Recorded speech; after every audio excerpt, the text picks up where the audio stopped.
आज की spoken English class में हम कुछ इंटरेस्टिंग स्पेशल सीखने वाले हैं जो कि हमारे स्पोकन इंग्लिश में एक नया आयाम लेकर आएगा। तो चलिए यहाँ पर हम देखते हैं। यहाँ पर हम दो तरह के वर्ड्स का यूज़ करते हैं जो कि हमारा फर्स्ट नंबर का है हाउ लॉन्ग और सेकंड नंबर है हाउ फॉर। तो जहाँ पर हम हाउ लॉन्ग का यूज़ करते हैं, है ना, जिसका मीनिंग क्या होता है कब तक। हाउ लॉन्ग, आप कब तक काम करोगे, आप कब तक स्कूल जाओगे, या आप कितने समय स्कूल जाओगे, या आप कितने समय खाना खाओगे। तो इस तरह के सेंटेंस के लिए हम जो इंग्लिश सेंटेंस का यूज़ करेंगे तो उसके लिए हम हाउ लॉन्ग का यूज़ करके उस सेंटेंस को पूरा कर सकते हैं। जैसे सेकंड नंबर का हमारा सेंटेंस है हाउ फॉर। इसका मीनिंग क्या होता है कहाँ तक और कितनी दूर। तो यहाँ पर हाउ फॉर का ये से यूज़ करते हैं आप कहाँ रहते हैं, या आप कितने दूर रहते हैं, आप यहाँ से कितने दूर रहते हैं, या आप कितने दूर जा रहे हैं। तो इस तरह के सेंटेंस को हम इंग्लिश में कैसे बोलेंगे, तो चलिए यहाँ पर एक एग्जांपल हम यहाँ पर यूज़ करते हैं। आप कितने समय में आए।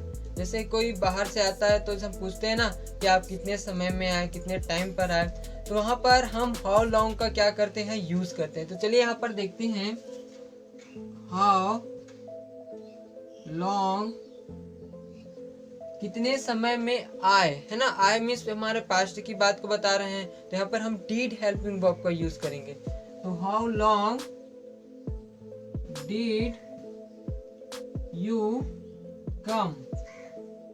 क्लियर है। यहाँ पर क्वेश्चन मार्क लगाएंगे क्योंकि क्या हो रहा है, यहाँ पर क्वेश्चन हो रहा है। तो how long did you come.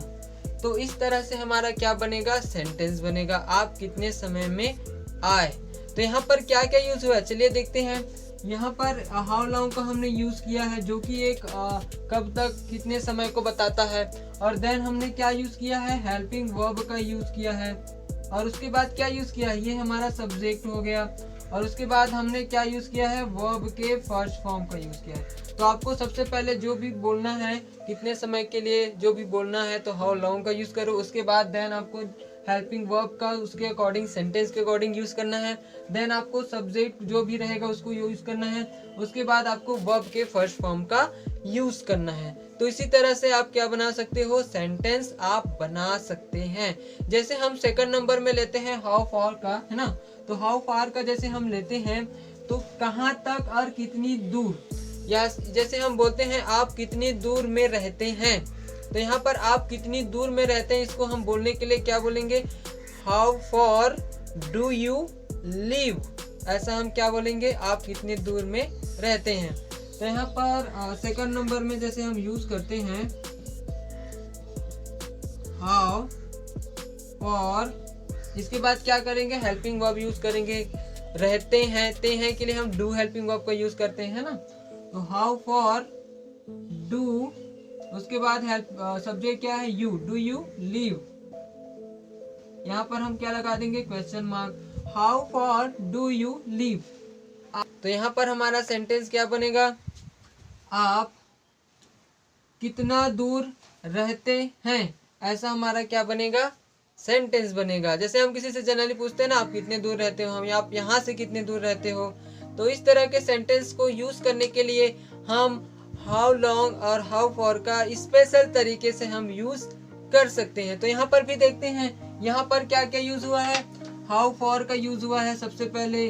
Then क्या यूज हुआ है, यहाँ हमारा हेल्पिंग वर्ब, सब्जेक्ट और वर्ब के फर्स्ट फॉर्म का यहाँ पर यूज हुआ है। तो इसी तरह से हम इसका यूज करते हुए हम सेंटेंस बना सकते हैं। तो चलिए यहाँ पर हम हाउ लॉन्ग और हाउ फॉर को एग्जाम्पल के थ्रू समझते हैं। जैसे यहाँ पर हमारा एक फर्स्ट नंबर का एग्जाम्पल है हाउ लॉन्ग के लिए, जो कि कब तक या कितने समय तक के लिए यूज करते हैं। तो यहाँ पर फर्स्ट नंबर का है हाउ लॉन्ग विल ही कम। तो हाउ लॉन्ग विल ही कम, तो यहाँ पर वह कब तक आएगा या वह कितने समय तक आएगा। तो उसके लिए हम क्या बोलेंगे, हाउ लॉन्ग विल ही कम। जैसे हम पूछते हैं ना वह कब तक आएगा, कितने समय तक आएगा, तो उसको बताने के लिए आप हाउ लॉन्ग विल ही कम का क्या कर सकते हो, यूज कर सकते हो। क्लियर है। तो चलिए यहाँ पर हम नेक्स्ट एग्जांपल देखते हैं। How long will you walk. तो यहाँ पर है विल यू वॉक, तो हाउ लॉन्ग का कितना समय तक या कब तक, है ना। तो यहाँ पर क्या होगा, आप कितने समय तक काम करोगे। तो यहाँ पर सबसे पहले हाउ लॉन्ग का यूज किए हैं, उसके बाद हेल्पिंग वर्ब, सब्जेक्ट और वर्ब के फर्स्ट फॉर्म। सेम यही सीक्वेंस है और यही हमारा स्ट्रक्चर है। इसी के अकॉर्डिंग हम क्या करेंगे, सेंटेंस बनाएंगे। क्लियर है। चलिए नेक्स्ट एग्जांपल देखते हैं। How long time do you go to school. जैसे बच्चे स्कूल जाते हैं, तो जैसे जनरली पूछते हैं कि आप कितने बजे स्कूल जाते हो, तो इसको बोलने के लिए आप क्या यूज करोगे, how long time do you go to school. तो how long time do you go to school, आप कितने समय स्कूल जाते हो, इस तरह से आप सेंटेंस को यूज कर सकते हैं। क्लियर है। चलिए यहाँ पर हम नेक्स्ट देखते हैं। How for. How for means क्या होता है, कितनी दूर। क्लियर है, कितनी दूर या कहाँ तक। तो चलिए इसका एग्जांपल देखते हैं। जैसे फर्स्ट नंबर का एग्जांपल है, how for did you go. Did you go एक पास्ट फॉर्म को शो कर रहा है, और हाउ फॉर जो है वो कितनी दूर। तो यहाँ पर आप कितनी दूर तक गए थे या आप कितनी दूर गए थे।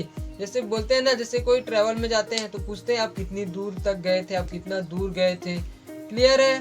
तो उसके लिए आप क्या बोलोगे, how for did you go.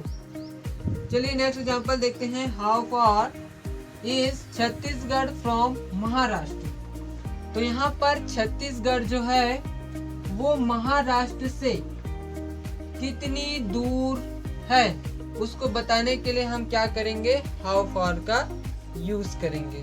तो छत्तीसगढ़ से महाराष्ट्र कितनी दूर है, उसके लिए क्या बोलोगे, how for is Chhattisgarh from Maharashtra. तो इस तरह के आप इजी सेंटेंस का अपने डेली लाइफ में यूज कर सकते हैं। और आई थिंक आपको हाउ लॉन्ग और हाउ फॉर का यूज अच्छे से समझ में आया होगा, और इसका यूजेस आप अच्छे से अपने स्पोकन टॉकिंग में आप जरूर कीजिए। सो आज की क्लास के लिए बस इतना ही। वीडियो कैसा लगा कमेंट में ज़रूर बताएं, और आपका कोई सजेशन हो तो बिल्कुल हमें सजेस्ट करें। So thanks for watching my video.